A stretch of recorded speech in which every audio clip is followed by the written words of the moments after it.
Lucien Bodard cuenta que los puestos franceses de la R-4 van cayendo unos detrás de otros.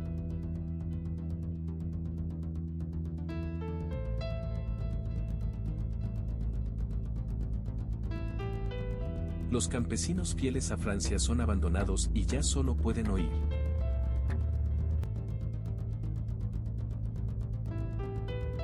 La comandancia francesa ordena la retirada y eso resultará catastrófico.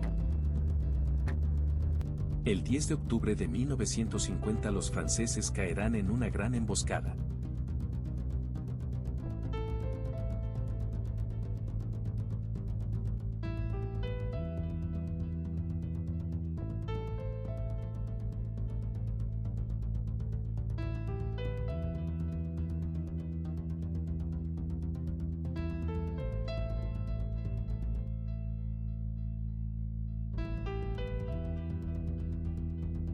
La emboscada y la batalla de la R-4 se saldrán con 5.000 muertos, heridos y desaparecidos en el bando francés. Los antiguos trimotores Junker 52, los aviones de transporte de Hitler evacúan a los supervivientes a los hospitales de campaña.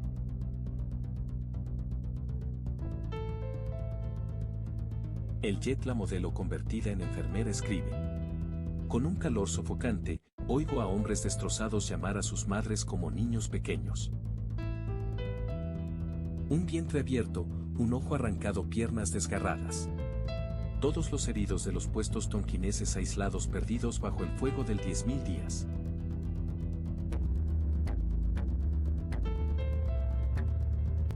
Al tomar Danquois los puestos de la R-4 ha hecho cerca de 4.000 prisioneros y ha recuperado armamento en una cantidad de materiales considerable.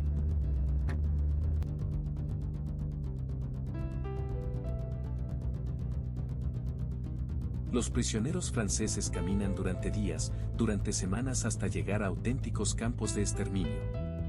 El teniente Jean-Jacques Biclag ha sufrido con sus hombres lo que los vietnamitas llaman reeducación, un continuo lavado de cerebro con sesiones interminables de autocrítica y lecciones de marxismo.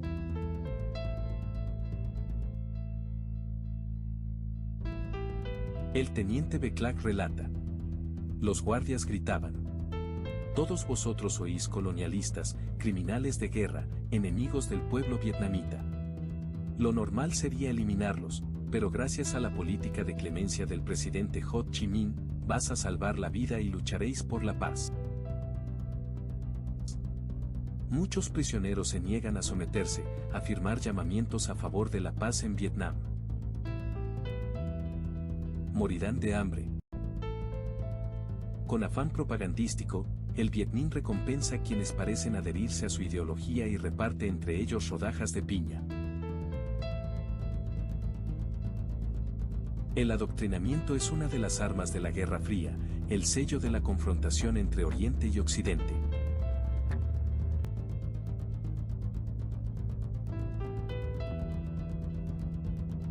En Indochina, los civiles también son rehenes de la guerra.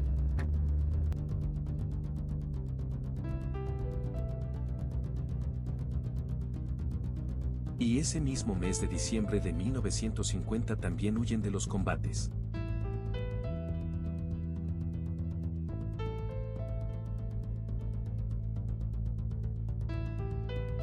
La situación es desesperada. El gobierno francés hace un último intento y envía a Indochina a uno de sus generales más ilustres, Jean de Lattre de Tassinge. De Lattre, llegas a Saigón el 17 de diciembre de 1950 como una estrella, con su hermoso uniforme blanco, pero apoyado en un bastón, signo de su frágil salud. A sus 60 años cuenta con un pasado glorioso. De Lattre es héroe de guerra, el comandante de la Guerra Fría, la situación es desesperada. El 8 de mayo de 1945 en Berlín firmó en nombre de Francia el acto de rendición del Tercer Reich. Llega a Indochina investido de todos los poderes civiles y militares. Se dirige en primer lugar a los vietnamitas.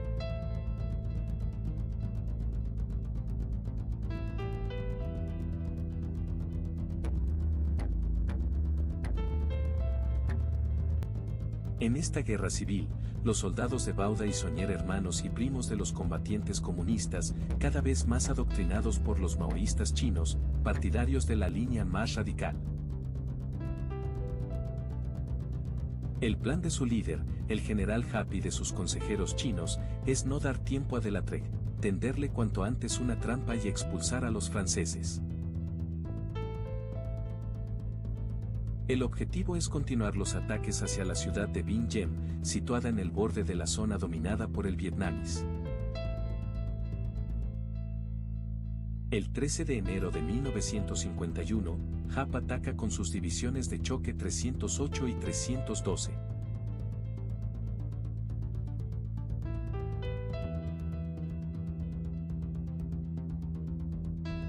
En el instante en que el vietnamís encadena esta nueva ofensiva, De Latreille toma personalmente el mando de la batalla. Moviliza todo el transporte aéreo disponible con los regimientos norteafricanos y las unidades de paracaidistas. 10.000 hombres son enviados al combate.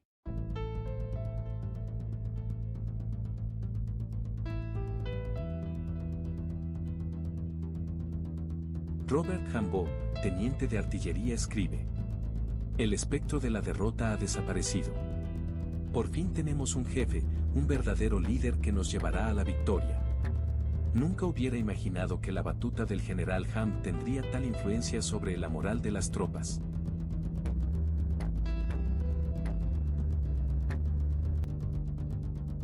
De Latreille no duda en emplear grandes cantidades de napalm, suministrado por Estados Unidos.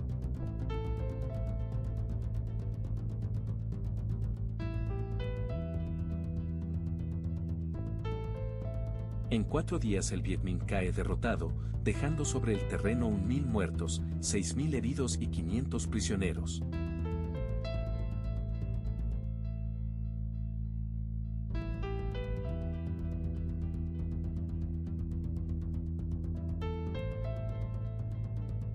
Los franceses también sufren graves pérdidas, 800 hombres están fuera de combate.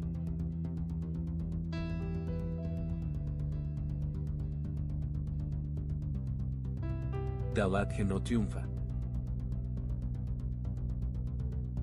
Explica el periodista Lucien Baudard, que no se logrará nada mientras China siga apoyando, financiando y armando al Viet Minh. De Latreille pretende detener el comunismo en Asia, será el encargado del Frente Sur en Indochina, mientras que MacArthur se ocupa del Frente Norte en Corea.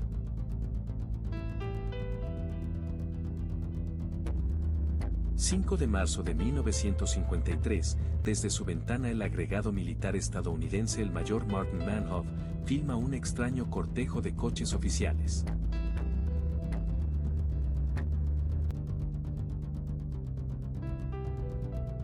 A las 6 de la mañana, Radio Moscú interrumpe su emisión y Yuri Levitin, la voz del poder, da una noticia de suma importancia.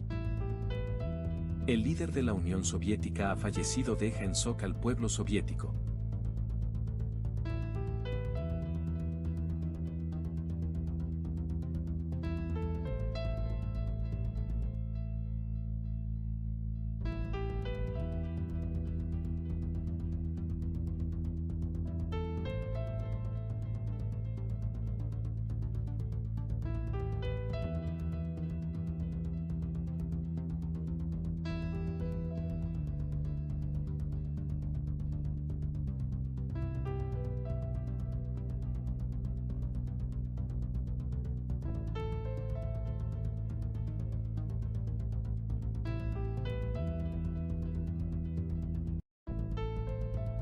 Cerca de los restos de Stalin está su hija, Svetlana, que recuerda, estaba con él, en su dacha, su casa de campo, se desmayó, estaba en el suelo inconsciente, nadie se atrevía a intervenir, y además desde el complot de los médicos no había ninguno disponible, mandó arrestar a todos, incluso a su médico personal, ordenó que los mataran o los enviaran a algún campo.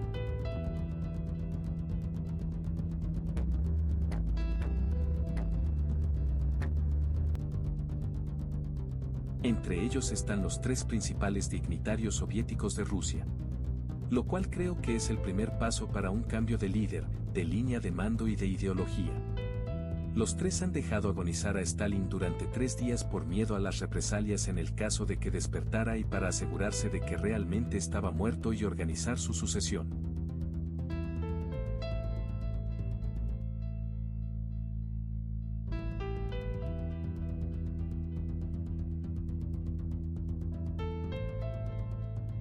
El hijo de Stalin, Vasily, general de aviación, cree que Beria envenenó a su padre en la cena que compartieron la noche antes de que cayera enfermo. Beria por su parte pensaba que Stalin quería matarlo. Por tanto, es probable que tomara cartas en el asunto e hiciera creer que Stalin dormía cuando en realidad se estaba muriendo.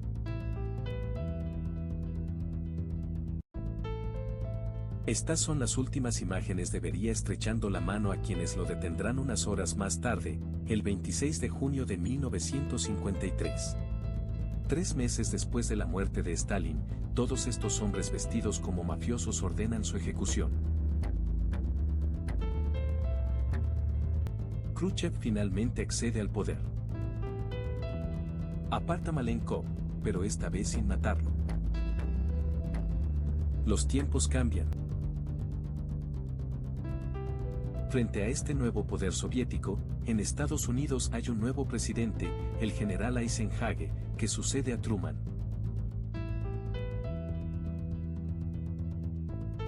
En Indochina, los comunistas del Viet Minh están conquistando toda la península. Los vietnamitas y las fuerzas expedicionarias francesas llevan casi 10 años combatiendo en una guerra de guerrillas, sin fin.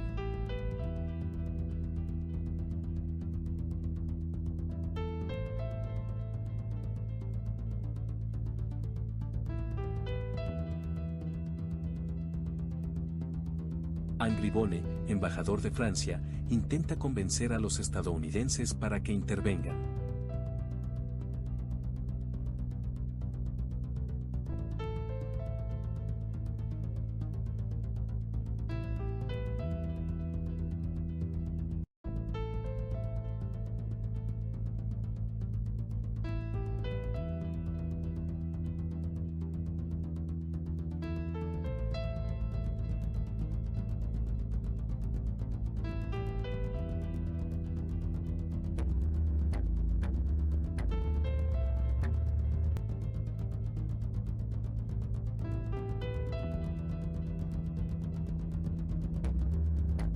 Los estadounidenses se dan cuenta de que Europa y especialmente Francia se encuentran bajo la influencia comunista. El sindicato más poderoso, la Confederación General del Trabajo, la CGT, se opone a la guerra en Indochina para evitar más muertes. Y los estadounidenses crean un sindicato rival, Fuerza Obrera financiado por la CIA. El vicepresidente de Estados Unidos Richard Nixon, no duda en desafiar a la lluvia tropical de Indochina y se reúne con el nuevo comandante en jefe de las fuerzas francesas, el general Navag. Estados Unidos promete aumentar su ayuda y cubrir gran parte de los gastos de guerra.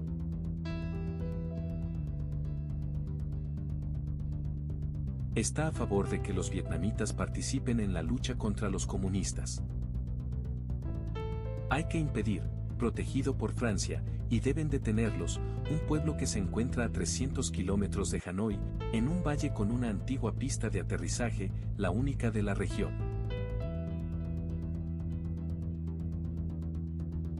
Para el general Navag, es una apuesta arriesgada, ya que el valle está rodeado de montañas, no obstante, lanza la operación el 20 de noviembre de 1953. A los franceses, los reciben los disparos del Vietnam.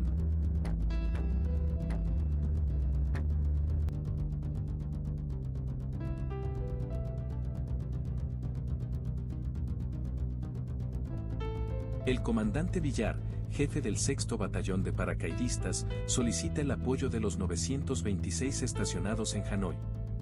Dien Bien Phu se encuentra en el límite de su radio de alcance.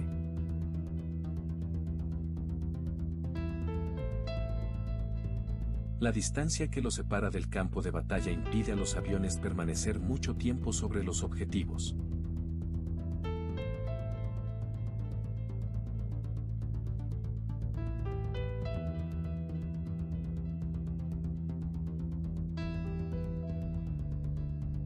Una vez asegurada y restaurada la pista, una marea de hombres y equipamiento permiten instalar en tiempo récord lo que se conocerá como el campamento atrincherado de Dien Bien Phu, el más poderoso de toda la guerra.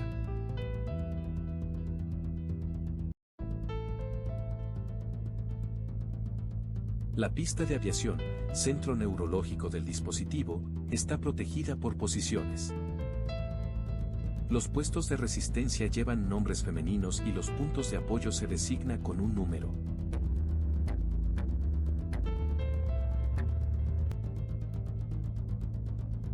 En este espacio de 180 kilómetros cuadrados, pronto se concentran 11.000 hombres. Están los paracaidistas de la Legión extranjera, los batallones vietnamitas, los argelinos, los marroquíes y una mujer, una corresponsal de guerra llamada Bridget Frank, que ha venido a pasar unos días para celebrar su 30º cumpleaños.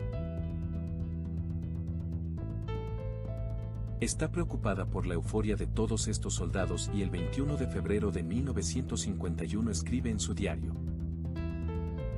como dijo Clemenceau, de victoria en victoria nos encaminamos a la catástrofe. Pero es la única que se preocupa. El propio Navaj teme que se produzca un aumento en la ayuda de los chinos, aunque no en un futuro inmediato. Y, sin embargo, no solo se enfrentan al Viet Minh, los chinos también están presentes. Aunque Giap, el comandante militar del Viet Minh y su Estado Mayor, son los únicos que aparecen en estas imágenes de archivo, cuentan con el asesoramiento de generales chinos. Junto a los chinos han elaborado el plan de batalla, atraer a las fuerzas francesas desplazándose hacia Laos, dejar que se instalen, rodearlas y aniquilarlas. Se está fraguando la emboscada de Dien Bien Phu. La organización, a cargo de los chinos y el equipamiento que les han proporcionado los rusos, han convertido a la guerrilla en lo que los Giap, sino que los Viet Minh llaman el Ejército Popular de Vietnam, un ejército moderno, disciplinado y bien equipado de 400.000 hombres.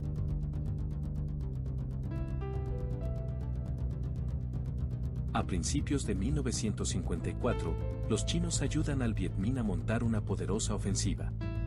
Mao quiere una victoria comunista en Indochina para influir en las conversaciones que se van a iniciar en Ginebra. Pero necesita que sea la victoria de Ho Chi Minh. Los chinos, al igual que los rusos, tratan de pasar desapercibidos para evitar la internacionalización del conflicto, así que el responsable de organizar la logística es el Viet Minh. Decenas de miles de personas morirán de agotamiento mientras cavan una ruta de acceso para centenares de camiones soviéticos Molotov, lo que contradice la propaganda del Viet Minh, que siempre alaba las célebres bicicletas de Dien Bien Phu.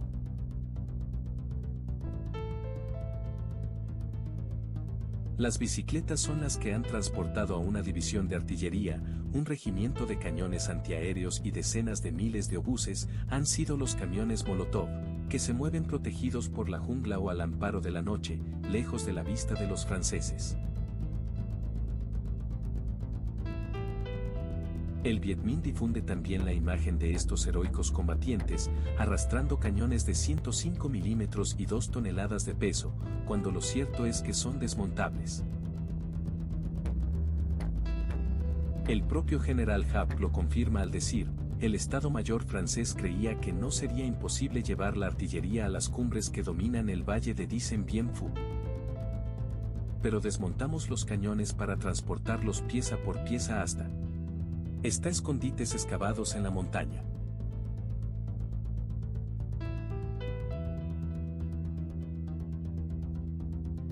Instalan los cañones en búnkeres ocultos, invisibles para los franceses.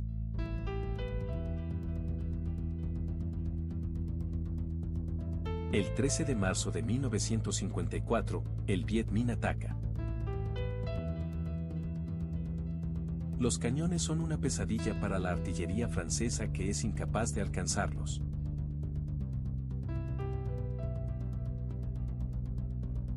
El comandante de la artillería francesa, el coronel Pigot, se suicida 2 días después. Los franceses ahora dependen de los aviones que transporta el portaaviones Sagon-Mange para bombardear al Viet Minh y sobre todo para rociarlos con napalm, la temible gasolina gelificada.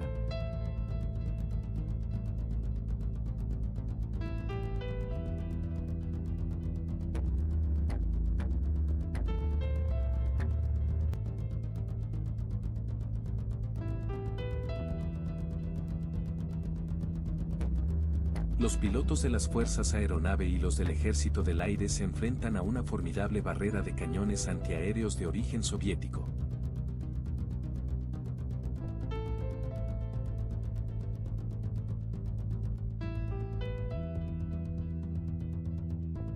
Las bajas francesas son cuantiosas y hay de los pilotos que caen en manos de aquellos a los que llaman los Viet.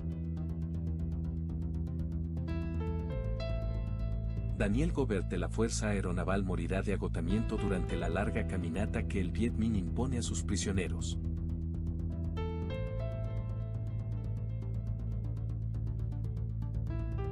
En el bando francés, los soldados en sus agujeros de combate empiezan a preguntarse si la aviación será capaz de salvarlos.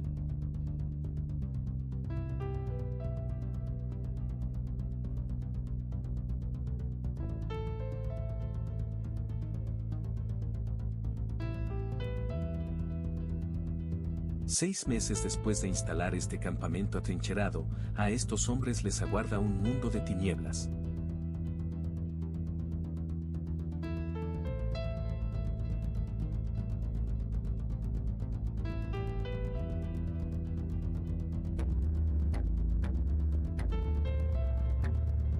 El 14 de marzo de 1954, la División 312 del Viet Minh ataca y toma uno de los puestos de resistencia llamado Beatriz. Los supervivientes de la Legión extranjera huyen hacia el centro operativo, los heridos deben ser evacuados urgentemente.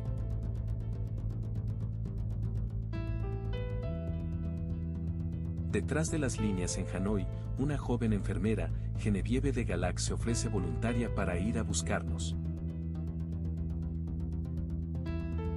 Su avión se divulga en la pista de aterrizaje, objetivo de la artillería china y del Viet Minh. El aparato logra aterrizar, pero es alcanzado por los obuses, ya no podrá volver a despegar. Genevieve de Galax se convertirá en una leyenda, el ángel de Dien Bien Phu. La hija incansablemente para atender a los heridos, pero no es la única mujer. Las 15 prostitutas vietnamitas del burdel militar del campo, la VEMP de la Legión extranjera, dedican todos sus esfuerzos a cuidar de los moribundos. Nunca se las mencionará, pero también son los ángeles de Dien Bien Phu. Las ellas serán torturadas y asesinadas por el Viet Minh.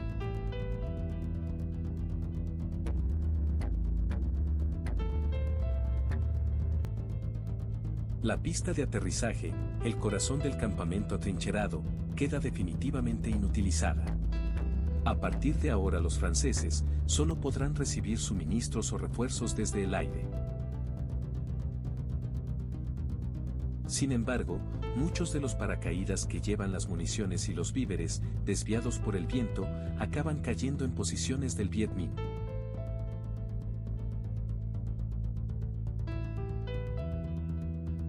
En cualquier caso, no hay suficientes aviones y el gobierno francés pide ayuda a los estadounidenses.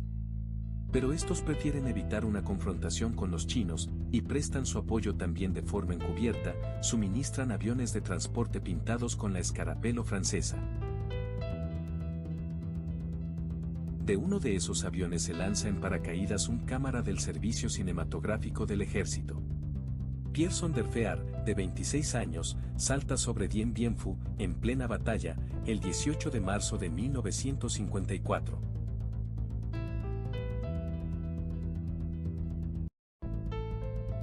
Pierre Sonderfear quería ser cineasta, pero su familia no disponía de medios para pagar sus estudios, se alistó en el ejército para aprender el oficio y lo enviaron a Indochina. Al llegar, se une a un equipo que ha grabado imágenes mostrando la cara más humana de esta guerra.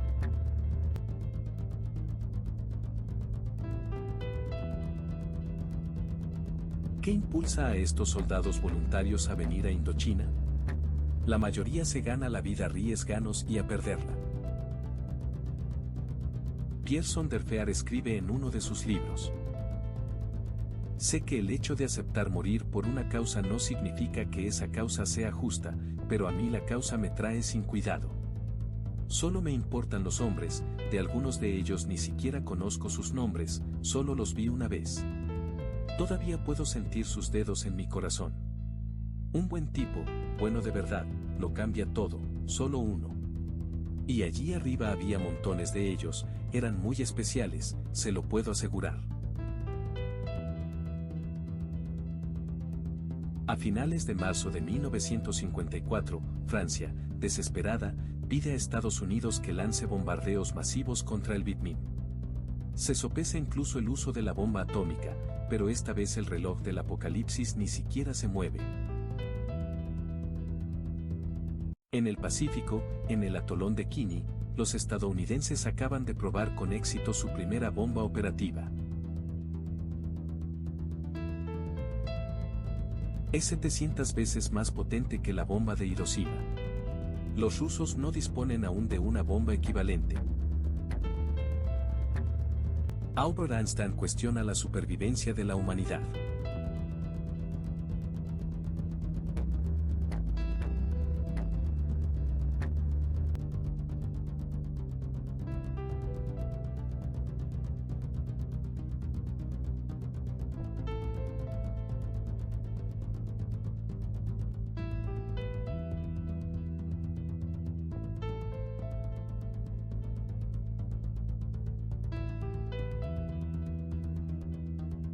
¿Me dice la pena resguardar tanto por Dicen bien tú? Finales de abril de 1954, la artillería del Viet Minh barrió a los franceses, Hap lanza su último asalto.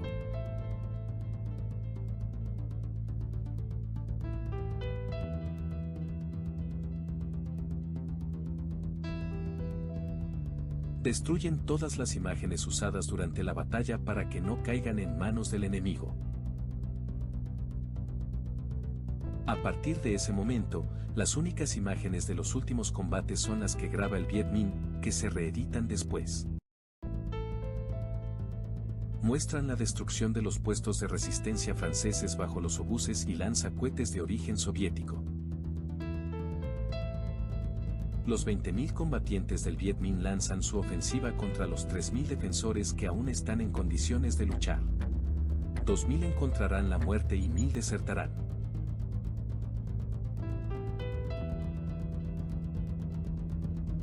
Finalmente, el 7 de mayo de 1954 el puesto de mando francés se rinde. Los soviéticos envían a su cineasta más famoso, en Roman Carmen, para inmortalizar este extraordinario acontecimiento. Reconstruye los últimos instantes en las trincheras y la captura de los tanques que rápidamente se ponen de nuevo en funcionamiento.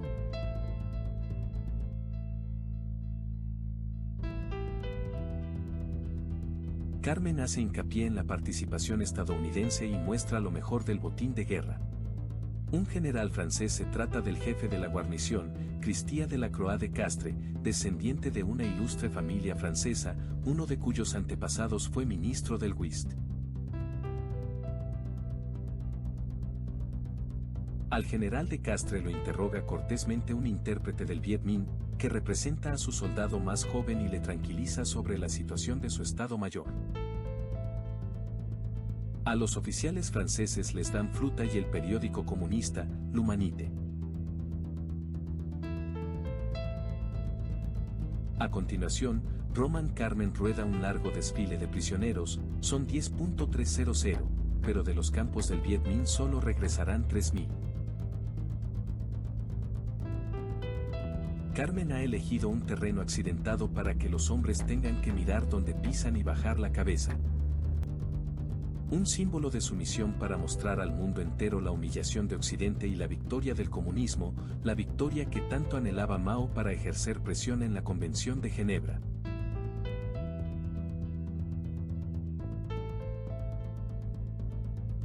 Después de 4 meses complicados de negociaciones, el 20 de julio de 1954, los delegados del Viet Minh y Francia firman en Ginebra un alto el fuego.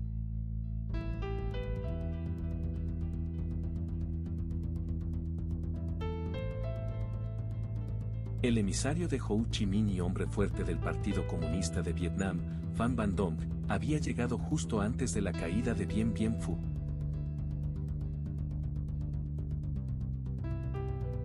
En ese momento, se siente victorioso y está casi seguro de que podrá apoderarse de toda Indochina, que su ejército controla ya casi por completo, pero su principal aliado, el primer ministro chino, Zhou Enlai, le defraudará.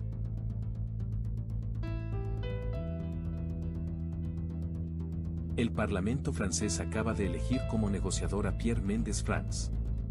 Este radical de izquierdas que desde el principio se oponía a la guerra de Indochina, comprende que Zhou Enlai no quiere arriesgarse a una invasión estadounidense. Zhou Enlai acepta la propuesta occidental de crear dos Vietnam. El mayor obstáculo de la delegación china es conseguir que los comunistas del Viet Minh acepten la partición del país, con la promesa de celebrar elecciones ante una eventual reunificación.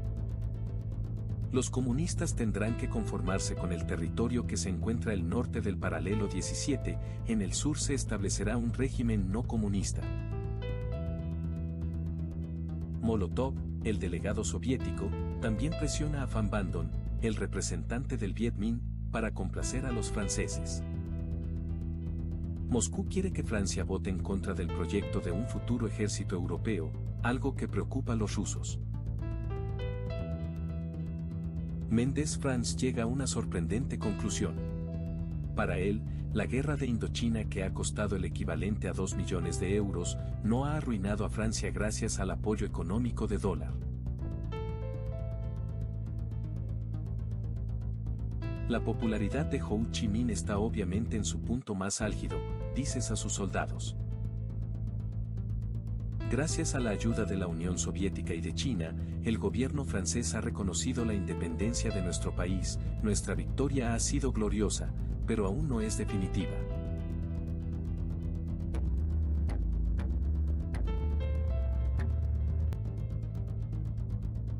Pero necesita más que nunca su ejército popular de Vietnam, y como en cualquier ejército, el líder supremo distribuye las medallas.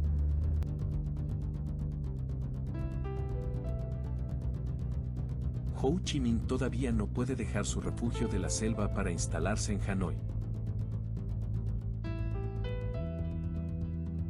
En los acuerdos de Ginebra se pactó un calendario para reagrupar al Viet Minh en el norte y a los franceses en el sur. Desde 1946, han muerto 200.000 combatientes vietnamitas, 30.000 soldados franceses y 150.000 civiles. La guerra de Indochina ha terminado.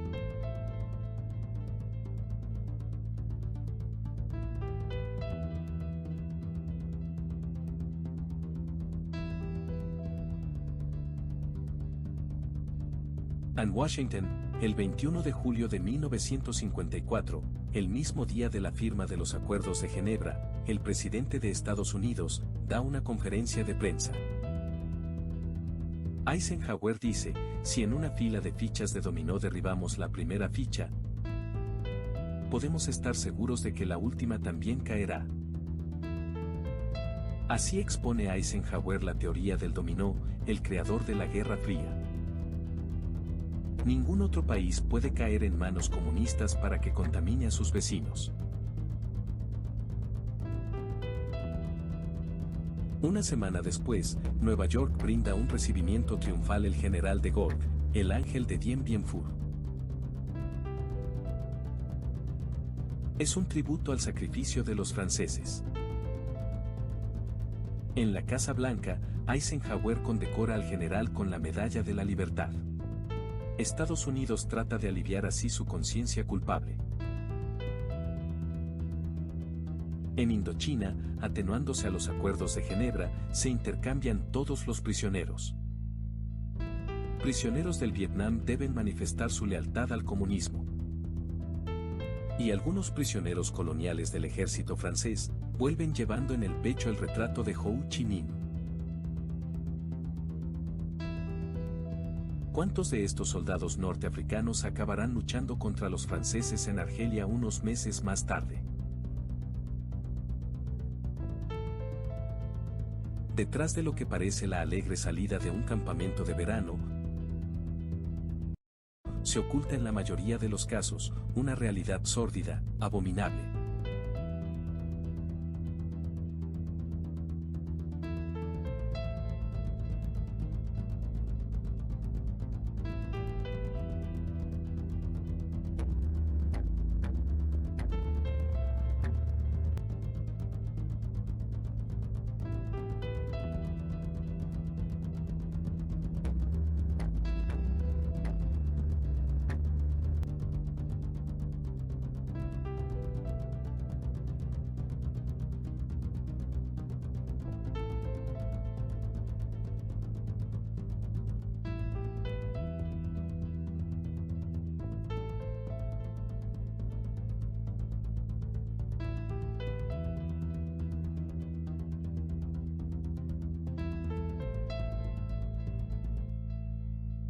En el barco que los lleva de vuelta a Francia, estos soldados están lejos de imaginar la acogida hostil que les espera en Marsella, manifestaciones comunistas, insultos o la más cruel indiferencia.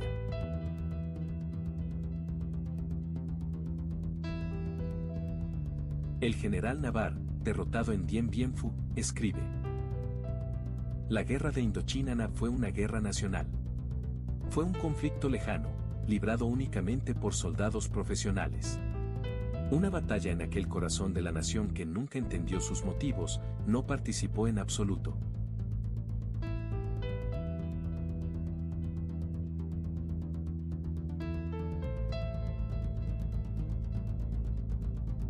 Los acuerdos de Ginebra conceden a los franceses un plazo de 3 meses para abandonar Hanoi.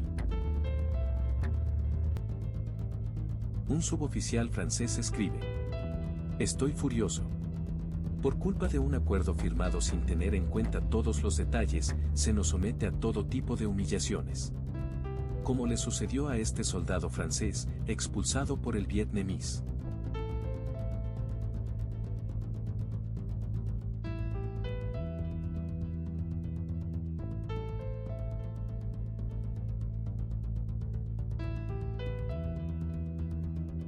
Todo lo que sea francés debe marcharse.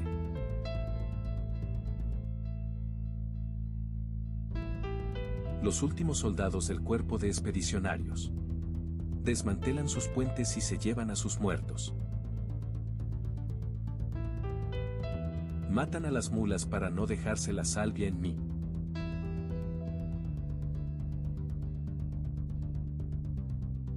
El único testigo de los 70 años de presencia francesa será la arquitectura colonial. Pero todos los edificios exhiben ya bandera roja con la estrella dorada.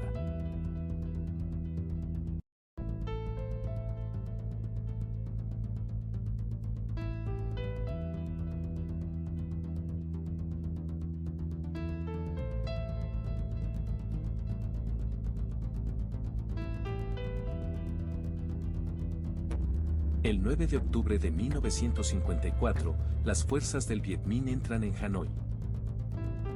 Ho Chi Minh lleva toda su vida soñando con este momento. Tiene 64 años. En Moscú fue uno de los mejores estudiantes de la Comintern, la escuela de la determinación y la fe comunista, que hoy le permite convertirse en el líder de Vietnam del Norte.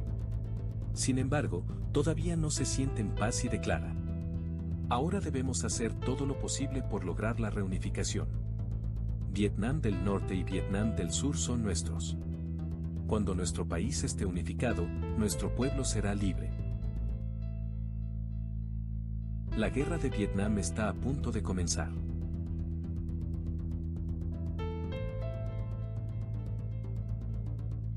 En el 10º Congreso del Partido Comunista Soviético, el 24 de febrero de 1956. Khrushchev pide un aplauso para los franceses, Jacques Dacro y Movistode, fieles seguidores de estilo.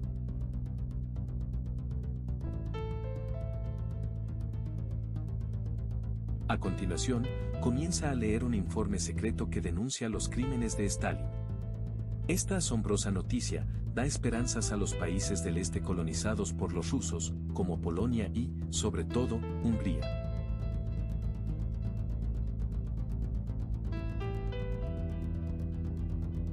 En 1956, Mao condena las rebeliones de los países de Europa del Este, que en su opinión se deben al famoso informe de Khrushchev sobre los crímenes de Stalin.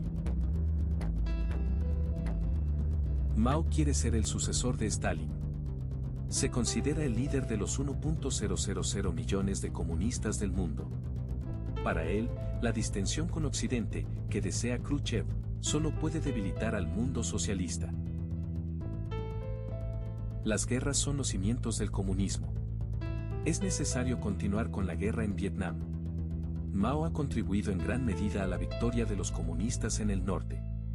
Su líder, Ho Chi Minh, que jamás ha dejado pasar cualquier oportunidad de viajar a China, muestra su reconocimiento a Mao. Y en la Unión Soviética, al Politburó.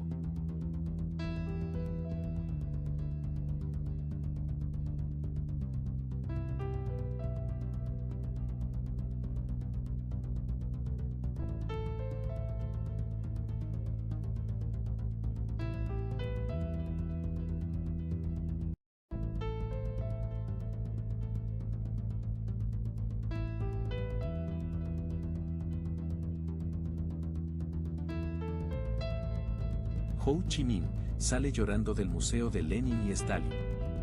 Khrushchev dice sin duda, Ho Chi Minh es uno de los santos del comunismo.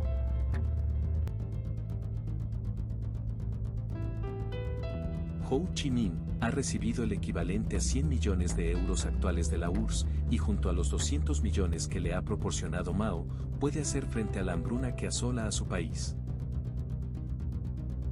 En Vietnam del Norte, desde su ascenso al poder, se ha puesto en marcha una gran reforma agraria.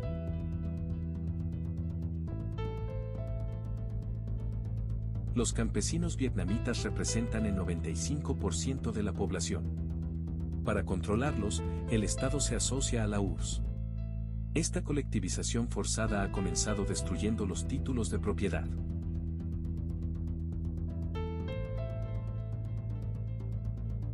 A los pequeños propietarios vestidos por la policía, con trajes de burgueses o de mandarines, los humillan en juicios simulados. Les acusan de los peores crímenes, también su propia familia, e incluso sus hijos. Ejecutan a decenas de miles de estos desafortunados campesinos o los envían a los llamados campamentos de reeducación, que de inmediato ha puesto en marcha el régimen.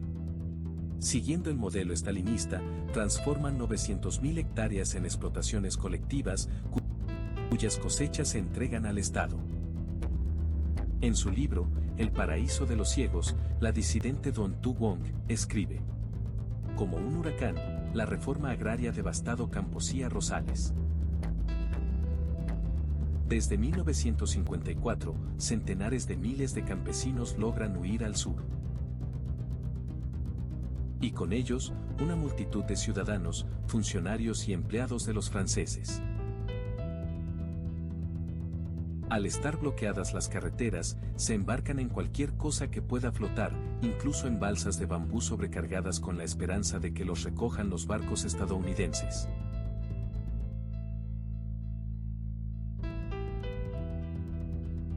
Lo dejan todo atrás.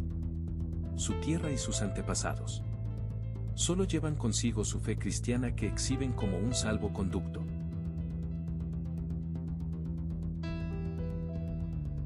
En un país mayoritariamente budista, el líder de Vietnam del Sur también es católico. Se llama Jean-Baptiste Ngo Dinh Diem. Tiene 53 años. Estuvo mucho tiempo exiliado en un monasterio en Estados Unidos y ahora es la gran figura del anticolonialismo no comunista.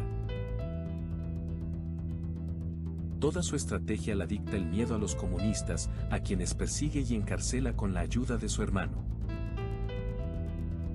El jefe de la policía secreta Ngo Dinh Nhu, y su esposa, la señora Nhu, quien pronto será famosa por su belleza y por su franqueza denunciando a la oposición y a los medios de comunicación occidentales, que para ella están manipulados por los comunistas.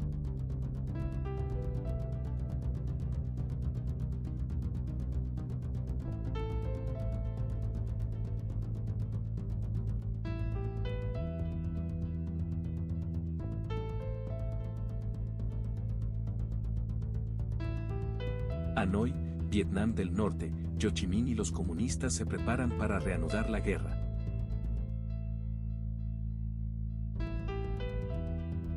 Será necesario reabrir la ruta a Ho Chi Minh a través de la ASI de Camboya como en la guerra de Indochina, pero expandiéndola en una compleja red de caminos y carreteras invisibles desde el cielo. 2.000 kilómetros de selva montañosa para llegar al sur. Un combatiente comunista, cuenta. La selva es de una densidad sofocante. Cortas una liana y crecen 10 más. Abres un camino y al día siguiente ha desaparecido. Es una sensación extraña. Estamos desafiando constantemente a la naturaleza.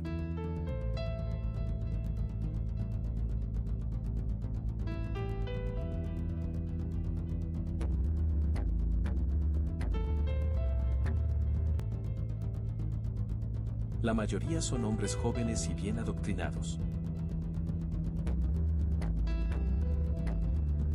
Su fe empuja, incluso en las condiciones más extremas. Sus enemigos capitalistas les ponen pronto un apodo, Vietcong, vietnamitas comunistas. A lo largo del recorrido colocan la mayor cantidad de trampas posible, como hicieron sus predecesores, pero le superan en imaginación y crueldad.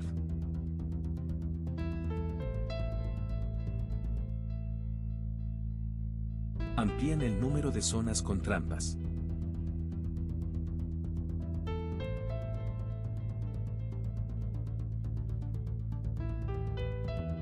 Mil kilómetros de selva montañosa. Uno de sus jefes, el capitán Ba cuenta. Los aldeanos saben que sus vidas están en nuestras manos. 1 o 2 muertes son suficientes para que obedezcan. Sin intentar huir, los matamos a ellos y a sus familias. Elin visita a los supervivientes. El presidente de Vietnam del Sur reclama un aumento en la ayuda estadounidense. Llegan los primeros asesores militares de Estados Unidos. La máquina infernal se ha activado. Los soldados del sur cuentan con todos los medios necesarios para responder al Vietcong. No muestran clemencia cuando consiguen dar caza a sus guerrilleros.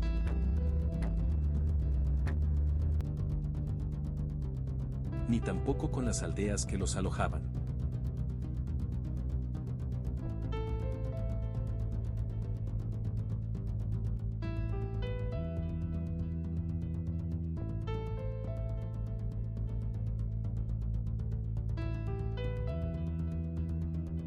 La regresión alimenta el odio. Mientras tanto, en los grandes hoteles de Saigón reina un ambiente de despreocupación.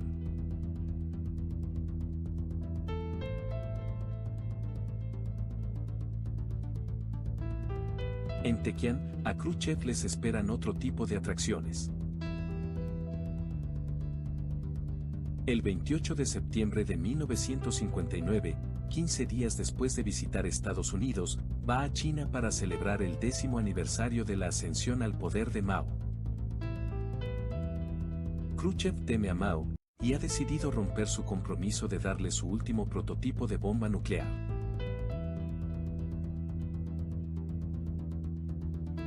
Por su parte, Mao sigue criticando ahora abiertamente a Khrushchev y su coexistencia pacífica con Occidente. Es la ruptura entre chinos y soviéticos. Para Ho Chi Minh, que también está invitado, es la señal de que la guerra en Vietnam se intensificará.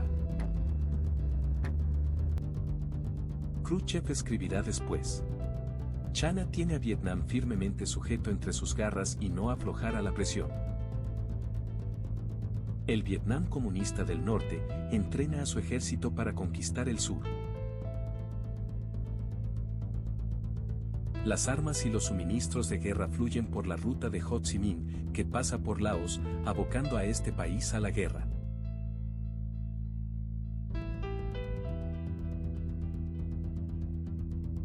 El engranaje es siempre el mismo.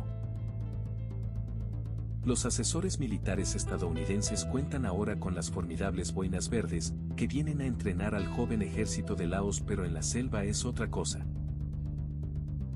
Los boinas verdes forman parte de las Fuerzas Especiales del Ejército de Estados Unidos, un cuerpo creado en los años 50 con la ayuda de expertos franceses de la contraguerrilla y los vencedores en la batalla de Argel.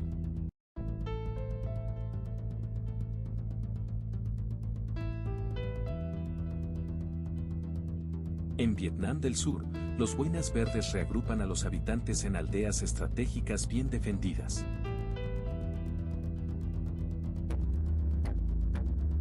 Esto genera una creciente hostilidad entre los campesinos. Para el Vietcong, es fácil encontrar informadores y crea toda una red de espionaje que le permite preparar sus ataques y llevarlos a cabo con éxito.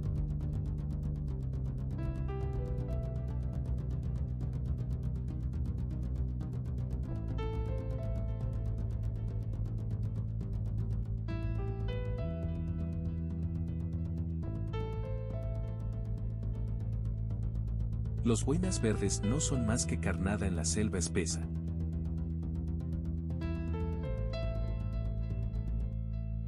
Esta es una de las imágenes más llamativas de la guerra de los mundos que Oriente quiere proyectar, la de una pequeña heroica nación dentro de agujeros y túneles dedicados internamente a la causa. Pero en realidad, son divisiones enteras, provistas de una potente artillería, las que se enfrentan a los monstruos y acero de Occidente.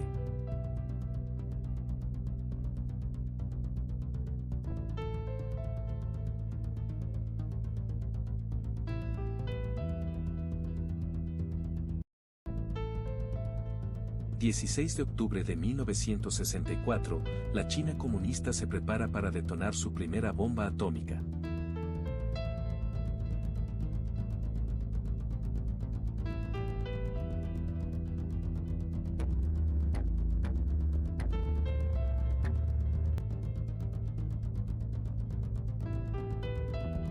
Chino, altera el equilibrio del terror.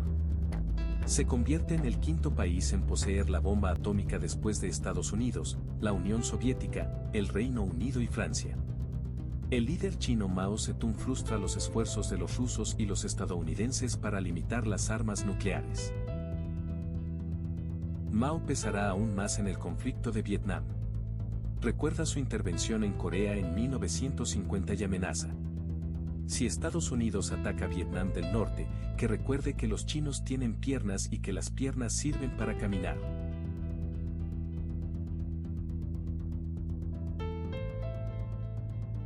Varios meses antes, en enero de 1963, John Kennedy se convierte en presidente de Estados Unidos. A menudo le filman rodeado de su familia para enternecer al público, pero la situación en Vietnam le preocupa cada vez más. Tras una larga guerra contra los franceses, Indochina se ha dividido en dos países. El norte, comunista, está dominado por China y el sur es afín al mundo occidental. Su ejército, entrenado por 15.000 asesores militares estadounidenses, lucha contra la resistencia comunista del Vietcong.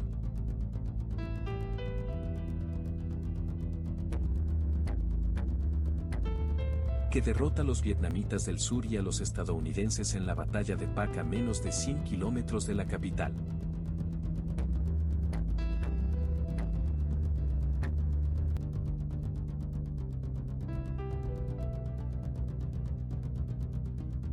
Saigón, primavera de 1963, los monjes budistas se manifiestan de forma violenta.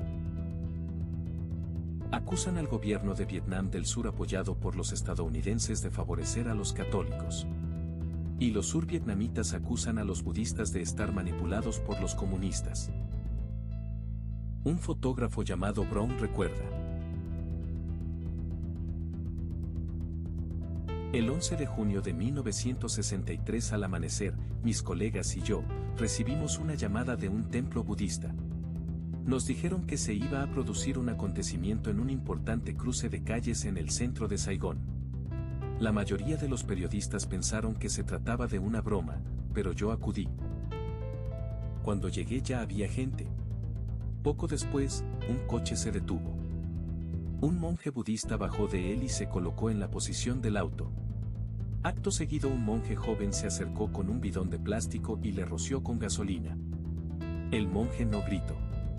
No hizo nada. Lo quemaron vivo. Pero ahora carne quemada era espantosa.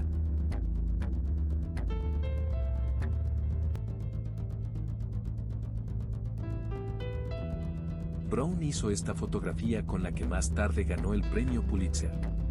Kennedy escribe: ninguna imagen en la historia ha causado tal conmoción en el mundo. El embajador estadounidense Caberlage acusa al presidente de Vietnam del Sur en Golden Diem de no estar capacitado para controlar la situación. A Kennedy le recuerda a la Guerra Civil China de 1949. La ayuda estadounidense no consiguió detener a Mao. No quiero tener una repetición de China.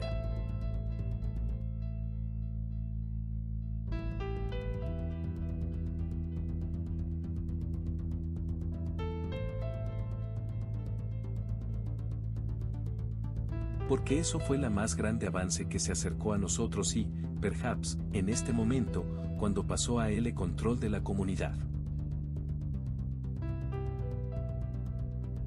Kennedy da luz verde a los generales survietnamitas para que se deshagan de Diem, a quien consideran incapaz.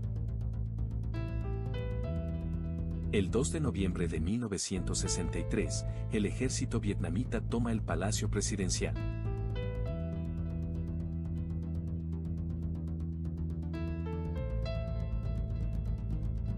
E instauró un régimen militar fuerte en Saigón.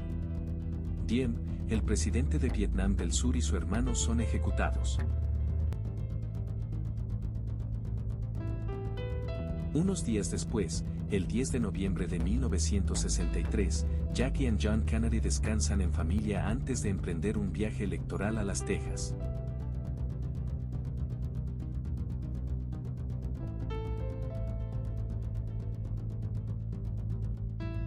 El 22 de noviembre de 1963 a las 3, la pareja presidencial aterriza en Dallas.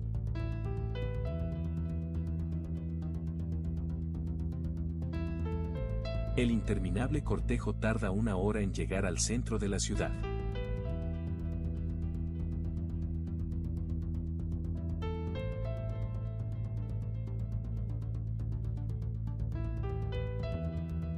El traje rosa de Chanel de Jackie se ha manchado de sangre y ella intenta huir. El reciente asesinato de Diem hace pensar en una venganza del sur vietnamita. Aunque muchos afirman que el vicepresidente Lyndon Johnson es el gran opción. Como exige la Constitución estadounidense, presta juramento en el avión que transporta el cuerpo de Kennedy a Washington con Jackie todavía en estado de shock.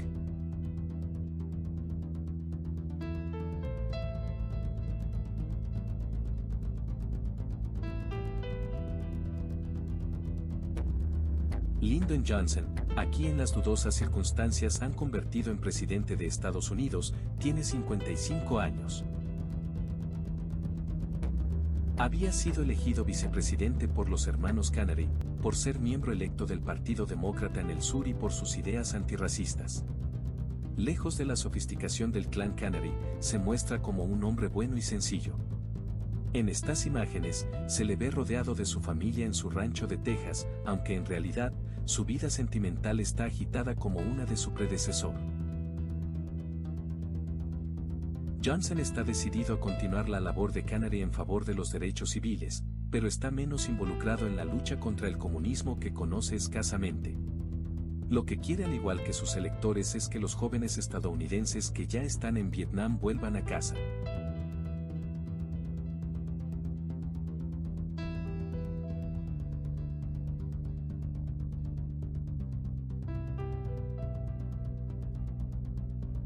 Los comunistas del Vietcong son muy escurridizos en la selva. Kennedy había aprobado la peor de las soluciones, destruir la selva. Los franceses, 10 años antes, habían pensado en ello, pero fue Kennedy quien decidió utilizar un poderoso defoliante, conocido como la agente naranja, un herbicida de la firma Monsanto. Sus efectos son devastadores, sobre todo en el Gran Arrozal del Sur, el delta del Mekong. Es una operación French Hand, un nombre en clave que significa trabajador agrícola y que está en marcha desde hace un año.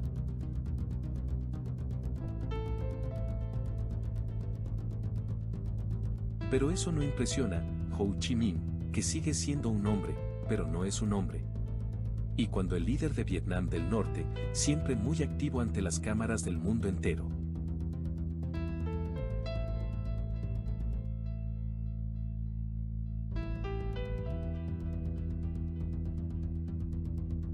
Johnson no tiene la misma determinación, llama a su consejero McGeorge Pundy y le dice, que no tengo que ir.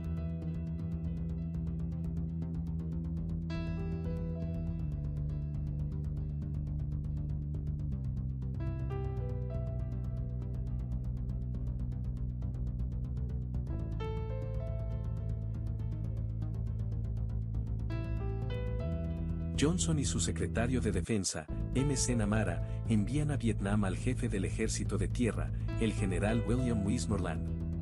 Un brillante oficial paracaidista de 50 años, héroe de la Segunda Guerra Mundial y de la Guerra de Corea, con la misión de salvar a Vietnam del sur de la debacle.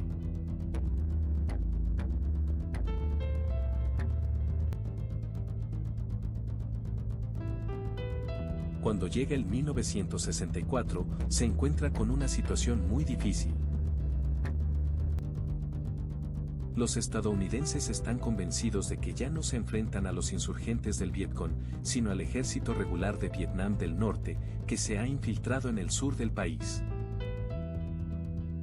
Para poder tomar represalias, legalmente, necesitan un pretexto, y este será el incidente en el Golfo de Tonkin.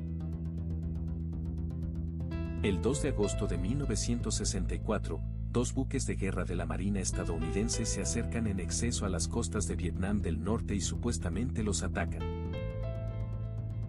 Ese es el pretexto que sirve para dar la orden a los portaaviones estadounidenses de hacer una demostración de fuerza y de pedir al Congreso de Estados Unidos el 7 de agosto de 1964 que autorice a Johnson a entrar oficialmente a la Segunda Guerra de la Guerra de los Norte.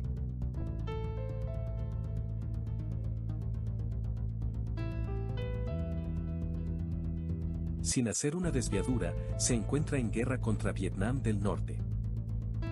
Chana se moviliza de inmediato para denunciar al tío Sam, símbolo de Estados Unidos, y a sus aviones asesinos.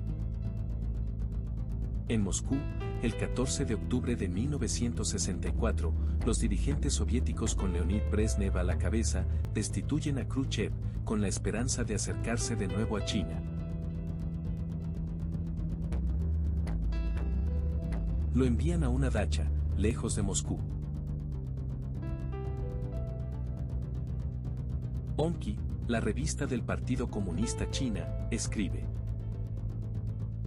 Khrushchev ha caído, ese conspirador que había usurpado la dirección del Estado soviético, el número uno del revisionismo, por fin ha sido expulsado.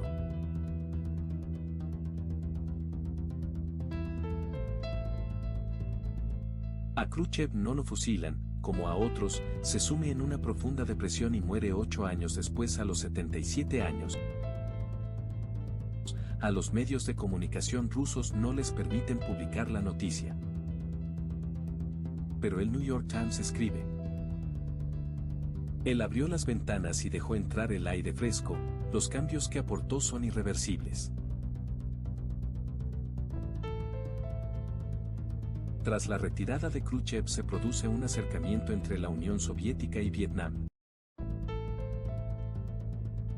Consiguen, el nuevo primer ministro soviético viaja a Hanoi para organizar la ayuda a Vietnam del Norte a gran escala.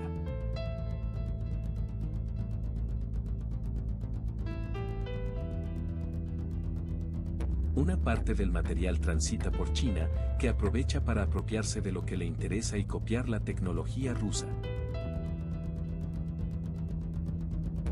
Mao continúa con sus fríos cálculos, quiere hacer daño a Rusia.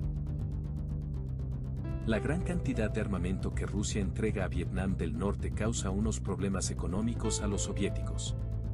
Por su parte, Johnson olvida la coexistencia pacífica y en marzo de 1965 lanza una gran ofensiva aérea contra Vietnam del Norte. Es la Operación Rolling Thunder, otro enredante, cuyo objetivo es influir en la opinión pública sin arriesgar las vidas de los soldados estadounidenses. Pero la Fuerza Aérea de Estados Unidos no tiene autorización para atacar a menos de 200 kilómetros de Hanoi, la capital del norte, para no provocar a China. Y una vez destruidas las rutas de abastecimiento del sur, los puentes, los cuarteles y los depósitos de municiones, los estadounidenses se quedan sin objetivos.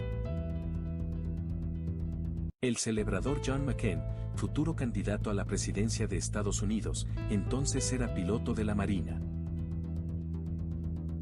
Después de recibir la orden de bombardear un objetivo por 27ª vez, escribe: la lista de objetivos era tan limitada que tuvimos que bombardear la misma zona una y otra vez. Los pilotos pensaban que nuestros objetivos eran inútiles, camiones, trenes, barcazas. Aquello no solo no quebrantó la determinación del enemigo, sino que tuvo el efecto contrario y dio confianza a Vietnam del Norte. Entonces entran en escena los gigantescos bombarderos Boeing B-52 desde sus bases en el Pacífico y posteriormente en Tailandia. Cada uno de ellos lanza 30 toneladas de bombas.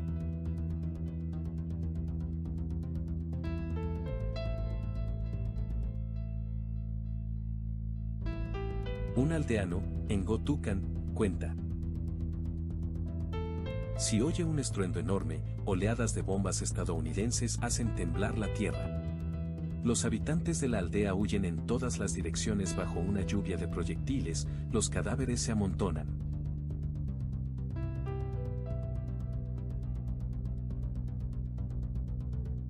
En represalia, el 30 de marzo de 1965, el Vietcong lleva a cabo un atentado con coche bomba frente a la embajada estadounidense en Saigón, causa 22 muertos y casi 200 heridos. El presidente Johnson ya no puede dar marcha atrás. El 28 de julio de 1965 se dirige por televisión al país.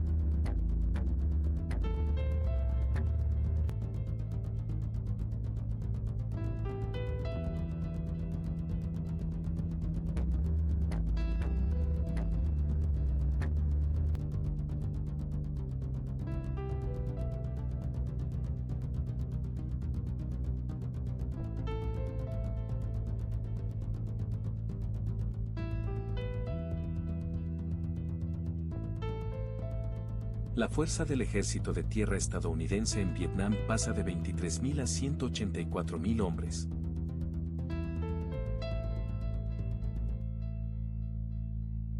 Los jóvenes tienen sentimientos encontrados. Ion Di Fusio, un soldado, dice: